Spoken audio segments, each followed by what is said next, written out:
নমস্কার, আমাদের নিউজে আপনাদের সকলকে জানাই স্বাগত। আমি রিয়াঙ্কা। বেশ কিছু গুরুত্বপূর্ণ খবর নিয়ে হাজির হয়েছি। লাড্ডু মহোৎসবের মঞ্চ ভেঙে মৃত 7, জখম 60। লাড্ডু মহোৎসবের সময় একটি কাঠের মঞ্চ ভেঙে পড়ে অন্তত 7 জন ভক্তের মৃত্যু হয়েছে। মঙ্গলবার সকালে উত্তরপ্রদেশের বাগপতের ঘটনা। মঞ্চের তলায় অন্তত 60 জন চাপা পড়েন। তাদের উদ্ধার করে হাসপাতালে পাঠানো হয়েছে। অন্তত 30 জন গুরুতর জখম বলে জানা গিয়েছে। 30 বছর ধরে এই লাড্ডু মহোৎসব হয় বাগপতে। এবারও সেই উপলক্ষে ভক্তদের পর্যায়ক্রমে ওঠার জন্য কাঠের মঞ্চ তৈরি হয়েছিল। সেটি অত্যাধিক ভিড়ের চাপে ভেঙে পড়ে।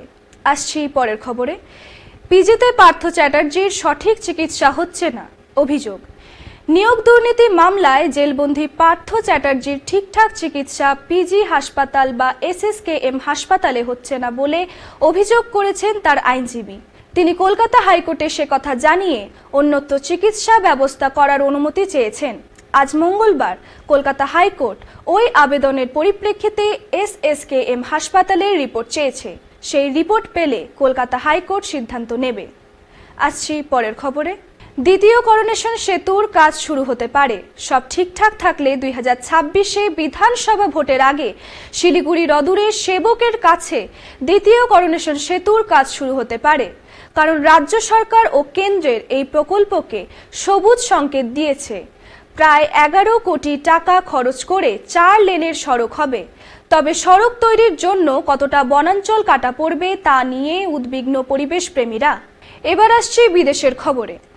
পাকিস্তান IS-কে মদদ দিচ্ছে, অভিযোগ আফগানিস্তানের। এবার পাকিস্তানের বিরুদ্ধে IS ও অন্যান্য কয়েকটি জঙ্গি সংগঠনকে মদদ দেওয়ার অভিযোগ করল আফগানিস্তানের তালিবান সরকার। আফগানিস্তানের একটি সংবাদ মাধ্যমে এই বিষয়ে খবর প্রকাশিত হয়েছে। আফগানিস্তানের সরকারের প্রতিবেদনে বলা হয়েছে, IS ও অন্যান্য জঙ্গি সংগঠনগুলির কিছু গোষ্ঠী পাকিস্তানের বেলুচিস্তান ও খাইবার পাখতুনখোয়া এলাকায় ঘাঁটি গেড়েছে। আসছি পরের খবরে। ছাত্র আন্দোলনের জেরে ঢাকা বিশ্ববিদ্যালয়ের আওতার বাইরে 7 কলেজ।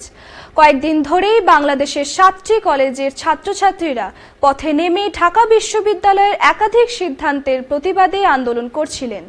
তা নিয়ে সংঘর্ষ হয়, কিন্তু আন্দোলনকারীরা অনড় থাকায় শেষ অবধি ঢাকা বিশ্ববিদ্যালয় কর্তৃপক্ষ জানিয়ে দিয়েছে ওই 7 কলেজ আর ঢাকা বিশ্ববিদ্যালয়ের আওতায় থাকছে না। আসছি পরের খবরে। আগামী মাসে আমেরিকা যাচ্ছেন মোদি, ঘোষণা ট্রাম্পের। সব ঠিক থাকলে আগামী ফেব্রুয়ারিতেই আমেরিকায় যাবেন ভারতের প্রধানমন্ত্রী নরেন্দ্র মোদি। খোদ আমেরিকান প্রেসিডেন্ট ডোনাল্ড ট্রাম্প এই কথা জানান।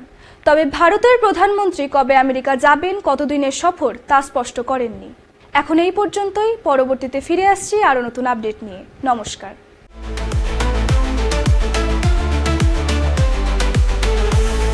আমুদরিয়া news, Voice of the Marginal.